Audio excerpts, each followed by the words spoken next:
सत्कर्म की महिमा तथा कर्म विपापक का फल।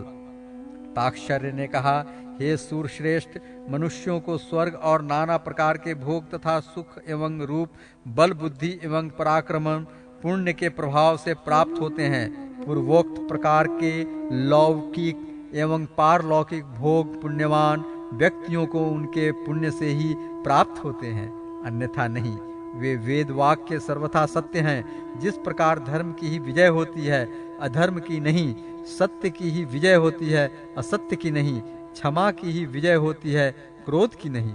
विष्णु ही विजय प्राप्त करते हैं, असुर नहीं। उसी प्रकार मैंने सत्य रूप से यह जाना है कि सुकृत से ही कल्याण होता है।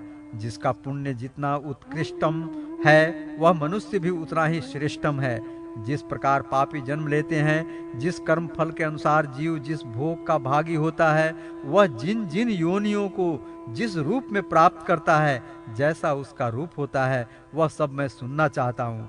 हे देव, संक्षेप में आप सभी मेरी इस इच्छित बात को बताने की कृपा करें। श्री कृष्ण ने कहा, हे कश्यप पुत्र गरुड़, शुभाशुभ फलों के भोग के अनंतर जिन लक्षणों से युक्त होकर मनुष्य इस लोक में उत्पन्न होते हैं, उनको तुम मुझसे सुनो। हे पक्षी श्रेष्ठ, इस लोक में आत्मज्ञानियों का शासक गुरु है, दुरात्माओं का शासक राजा है, और गुप्त रूप से पाप करने वाले प्राणियों का शासक सूर्य पुत्र यम है।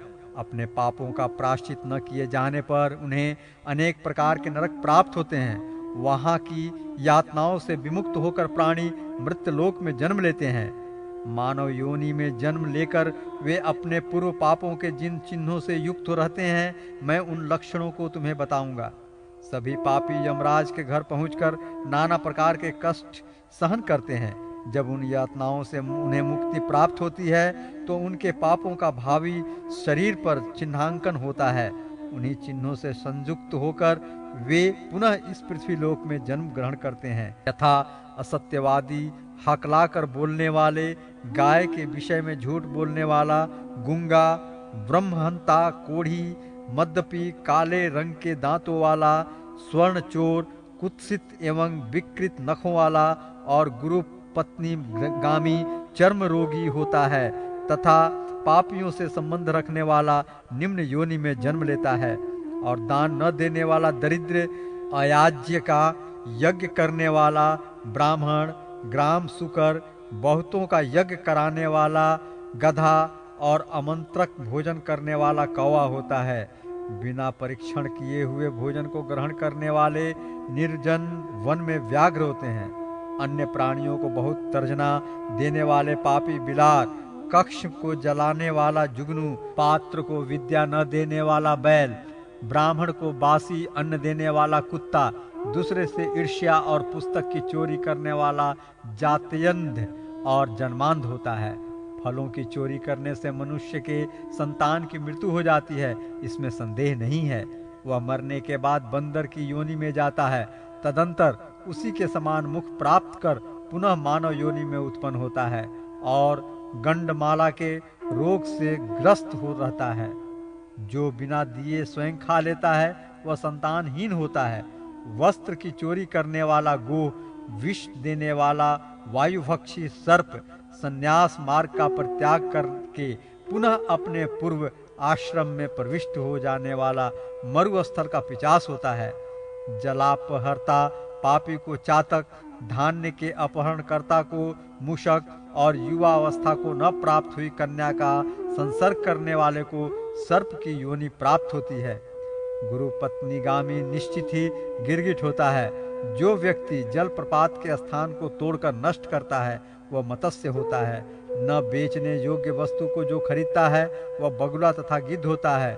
अयोनिक व्यक्ति भेड़िया और खरीदी जा रही वस्तु में छल करने वाला उलूक की योनि प्राप्त करता है। जो मृतक के एकादश शाह में भोजन करने वाला होता है तथा प्रतिज्ञा करके ब्राह्मणों को धन नहीं देता, वह सियार होता है। रानी के साथ संभोग करके मनुष्य दृष्टि होता है। चोरी करने वाला ग्राम सुकुर, फल विक्रेता श्याम लता होता है। विषली के साथ गमन करने वाला वृष होता है। जो पुरुष पैरों से अग्नि का स्पर्श करता है, वह बिलौटा, दूसरे का मांस भक्षण करने वाला रोगी, रजस्वला स्त्री से गमन करने वाला नपुंसक, सुगंधित वस्तुओं की चोरी करने वाला दुर्गंधदायक प्राणी होता है। दूसरे का थोड़ा या बहुत जिस किसी भी प्रकार से जो कुछ भी मनुष्य अपहरण करता है, वह उस पाप से निश्चित ही तिर्यक योनि में जाता है। हे खगेंद्र, ऐसे तो पहले वाले चिन्ह हैं ही, किंतु इनके अतिरिक्त भी अन्य बहुत से चिन्ह हैं जो अपने अपने कर्मानुसार प्राणियों के शरीर में व्याप्त रहते हैं। ऐसा पापी क्रमशः नाना प्रकार के नरकों का भोग करके अवशिष्ट कर्म फल के अनुसार इन पूर्व कथित योनियों में जन्म लेता है। हे काश्यप, उसके बाद मृत्यु होने पर जब तक शुभ और अशुभ कर्म समाप्त नहीं हो जाते हैं, तब तक सभी योनियों में सैकड़ों बार उसका जन्म होता है, इसमें संदेह नहीं है। जब स्त्री तथा पुरुष के संयोग से गर्भ में शुक्र और शोणित जाता है, तो उसी में पंचभूतों से समन्वित होकर यह 5 भौतिक शरीर जन्म लेता है। तदंतर उसमें इंद्रियां, मन, प्राण, ज्ञान, आयु, सुख, धैर्य, धारणा, प्रेरणा, दुख, मिथ्या अहंकार, यत्न, आकृति, वर्ण, राग, द्वेष और उत्पत्ति विनाश, ये सब उस अनादि आत्मा को सादी मानकर 5 भौतिक शरीर के साथ उत्पन्न होते हैं। उसी समय से वह 5 भौतिक शरीर पूर्व कर्मों से आबद्ध होकर गर्भ में बढ़ने लगता है। हे ताक्षर्य, मैंने जैसा तुमसे पहले कहा है, वैसा ही जीव का लक्षण है। 4 प्रकार के प्राणी समूह में इसी प्रकार के परिवर्तन का चक्र घूमता रहता है। उसी में शरीरधारियों का उद्भव और विनाश होता है। यथा विहित अपने धर्म का पालन करने से प्राणियों को ऊर्ध्व गति तथा अधर्म की ओर बढ़ने से अधोगति प्राप्त होती है। अतः सभी वर्णों की सद्गति अपने धर्म पर चलने से ही होती है। हे वैन, ते देव और मानव योनियों में जो दान तथा भोग आदि क्रियाएं दिखाई देती हैं, वे सब कर्मजन्य फल हैं। घोर अकर्मण से और काम क्रोध के द्वारा अर्जित जो अशुभ पापाचार हैं, उनसे नरक प्राप्त होता है तथा वहां से जीव का उद्धार नहीं होता है। यम मार्ग में स्थित वैतरणी नदी का वर्णन। पाप कर्मों से घोर वैतरणी में निवास। वैतरणी से पार होने के लिए वैतरणी धेनु दान। भगवान विष्णु, गंगा तथा ब्राह्मण की महिमा। गरुड़ ने कहा, हे देव देवेश महाप्रभु, अब आप परम कृपा करके दान के महात्म्य और वैतरणी के प्रमाण का वर्णन करें। श्री कृष्ण ने कहा, हे ताक्षर्य, यमलोक के मार्ग में जो वैतरणी नाम की महानदी है, वह अगाध, दुस्तर और देखने मात्र से पापियों को महाभयभीत करने वाली है। वह पीप और रक्त रूपी जल से परिपूर्ण है। मांस के कीचड़ से परिव्याप्त एवं तट पर आए हुए पापियों को देखकर उन्हें नाना प्रकार से भयाक्रांत करने वाले स्वरूप को धारण कर लेती है। पात्र के मध्य में घी की भांति वैतरणी का जल तुरंत खौलने लगता है। उसका जल कीटाणुओं एवं वज्र के समान सूंड वाले जीवों से व्याप्त है। सूंस, घड़ियाल, वज्रदंत तथा अन्यान्य हिंसक एवं मांस भक्षक जलचरों से वह महानदी भरी हुई है। प्रलय के अंत में जैसे 12 सूर्य उदित होकर विनाश लीला करते हैं, वैसे ही वे वहां पर भी सदैव तपते रहते हैं, जिससे उस महाताप में वे पापी चिल्लाते हुए करुण विलाप करते हैं। उनके मुख से बार बार हा भ्रात, हा तात यही शब्द निकलता है। वे जीव उस महाभयंकर धूप में इधर उधर भागते हैं, उस दुर्गंध पूर्ण जल में डुबकी लगाते हैं और अपनी आत्मग्लानि से व्यथित होते हैं। वह महानदी चारों प्रकार के प्राणियों से भरी हुई दिखाई देती है। पृथ्वी पर जिन लोगों ने गोदान किया है, उस दान के प्रभाव से वे उसे पार कर जाते हैं। अन्यथा जिनके द्वारा यह दान नहीं हुआ है, वे उसी में डूबते रहते हैं। जो मूढ़ मेरी आचार्य, गुरु, माता पिता एवं अन्य वृद्धजनों की अवमानना करते हैं, मरने के बाद उनका वास उसी महानदी में होता है। जो मूढ़ अपनी विवाहिता, पतिव्रता, सुशीला और धर्म परायणा पत्नी का परित्याग करते हैं, उनका सदैव के लिए उसी महाघिनौनी नदी के जल में वास होता है। विश्वास में आए हुए स्वामी, मित्र, तपस्वी, स्त्री, बालक एवं वृद्ध का वध करके जो पापी उस महानदी में गिरते हैं, वे उसके बीच में जाकर करुण विलाप करते हुए अत्यंत कष्ट भोगते हैं। शांत तथा भूखे ब्राह्मण को विघ्न पहुंचाने के लिए जो उसके पास जाता है, वहाँ प्रयत्न पर्यंत कृमि उसका भक्षण करते हैं। जो ब्राह्मण को प्रतिज्ञा करके प्रतिज्ञात वस्तु नहीं देता है अथवा बुलाकर जो नहीं है ऐसा कहता है, उसका वहाँ वैतरणी में वास होता है। आग लगाने वाला, विष देने वाला, झूठी गवाही देने वाला, मद पीने वाला, यज्ञ का विध्वंस करने वाला, राजपत्नी के साथ गमन करने वाला, चुगलखोरी करने वाला, कथा में विघ्न करने वाला, स्वयं दी हुई वस्तु का अपहरण करने वाला, खेत और सेतु को तोड़ने वाला, दूसरे की पत्नी को प्रदर्शित करने वाला, रस विक्रेता तथा वृषलीपति ब्राह्मण, प्यासी गायों की बावली को तोड़ने वाला, कन्या के साथ व्यभिचार करने वाला, दान देकर पश्चाताप करने वाला, कपिला का दूध पीने वाला, शुद्ध तथा मांस भोजी ब्राह्मण, ये निरंतर उस वैतरणी नदी में वास करते हैं। कृपण, नास्तिक और शूद्र प्राणी उसमें निवास करते हैं। निरंतर असहनीय तथा क्रोध करने वाला, अपनी बात को ही प्रमाण मानने वाला, दूसरे की बात को खंडित कर देने वाला नित्य वैतरणी में निवास करता है। अहंकारी, पापी तथा अपनी झूठी प्रशंसा करने वाला, कृतघ्न, गर्भपात करने वाला वैतरणी में निवास करता है। कदाचित भाग्योदय से यदि उस नदी को पार करने की इच्छा उत्पन्न हो जाए तो तारने का उपाय सुनो। मकर और कर्क की संक्रांति का पुण्यकाल, व्यतिपात योग, दिनोदय, सूर्य चंद्रग्रहण, संक्रांति, अमावस्या अथवा अन्य पुण्य काल के आने पर श्रेष्ठतम दान दिया जाता है। मन में दान देने की श्रद्धा जब कभी उत्पन्न हो जाए वही दान का काल है, क्योंकि संपत्ति अस्थिर है, शरीर अनित्य है और धन भी सदा रहने वाला नहीं है। मृत्यु सदा समीप है, इसलिए धर्म संग्रहण करना चाहिए। काली अथवा लाल रंग की शुभ लक्षणों वाली वैतरणी गाय को सोने की सींग, चांदी के खूर, कांस्य पात्र की दोहनी से युक्त 2 काले रंग के वस्त्रों से आच्छादित करके सप्तधान समन्वित करके ब्राह्मण को निवेदित करे। कपास से बने हुए द्रोणाचल के शिखर पर ताम्र पात्र में लौह दंड लेकर बैठी हुई स्वर्ण निर्मित यम की प्रतिमा स्थापित करे। सुदृढ़ बंधनों से बांधकर इक्षु दंडों की एक नौका तैयार करे। उसी से सूर्य से उत्पन्न गौ को संबंध कर दे।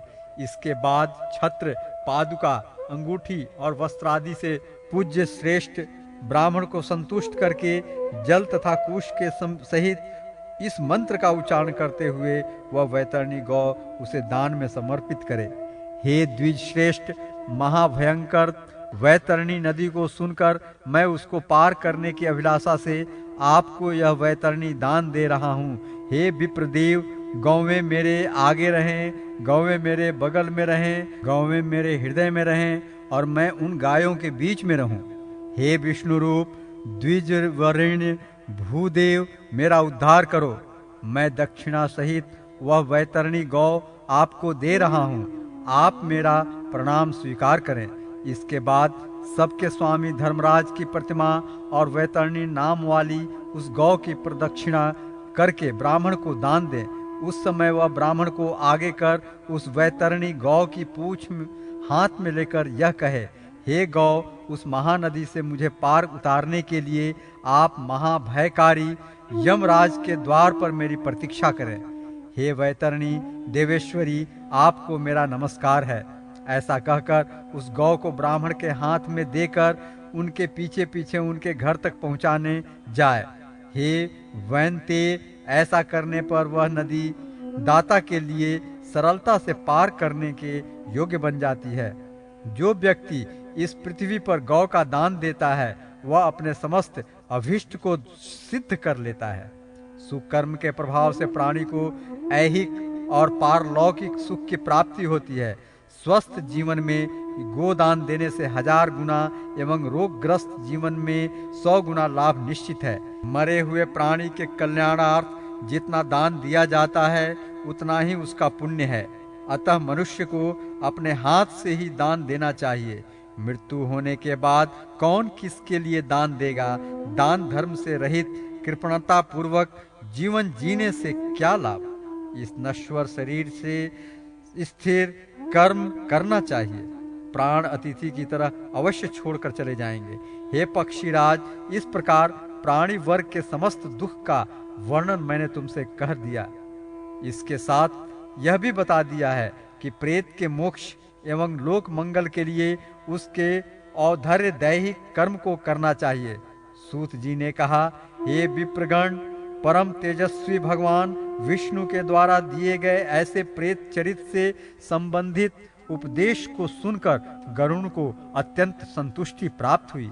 हे ऋषियों, जीव जंतुओं के जन्मादि का यही सब विधान है। यही जन्म मरण प्रेतत्व अथवा औद्धर्य दैहिक कृत्य का नियम है। मैंने सब प्रकार से उनके मोक्ष आदि कारण का वर्णन कर दिया है।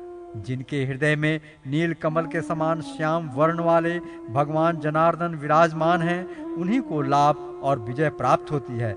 ऐसे प्राणियों की पराजय कैसे हो सकती है?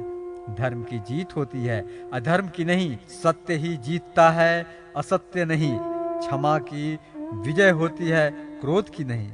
विष्णु ही जीतते हैं, असुर नहीं। विष्णु ही माता हैं, विष्णु ही पिता हैं और विष्णु ही अपने स्वजन्य बांधव हैं। जिनकी बुद्धि इस प्रकार स्थिर हो जाती है, उनकी दुर्गति नहीं होती है। भगवान विष्णु मंगल स्वरूप हैं, गरुड़ ध्वज मंगल हैं, भगवान पुंडरी काक्ष मंगल हैं एवं हरि मंगल के ही आयतन हैं। हरि ही गंगा और ब्राह्मण हैं। ब्राह्मण तथा गंगा उन विष्णु के मूर्त रूप हैं। अतः गंगा, हरि एवं ब्राह्मण ही इस त्रिलोक के सार हैं। इस प्रकार सूत जी महाराज के मुख से निकली हुई सभी शास्त्रों के मूल तत्वों से सुशोभित भगवान विष्णु की वाणी रूपी अमृत का पान करके समस्त ऋषियों को बहुत संतुष्टि प्राप्त हुई। वे सभी परस्पर उन सर्वार्थ दृष्टा सूत जी की प्रशंसा करने लगे। शौनक आदि मुनि भी अत्यंत प्रसन्न हो गए। प्राणी चाहे अपवित्र हो या पवित्र हो, सभी अवस्थाओं में रहते हुए भी जो पुंडरीकाक्ष भगवान विष्णु का स्मरण करता है, वह बाहर और भीतर से पवित्र हो जाता है।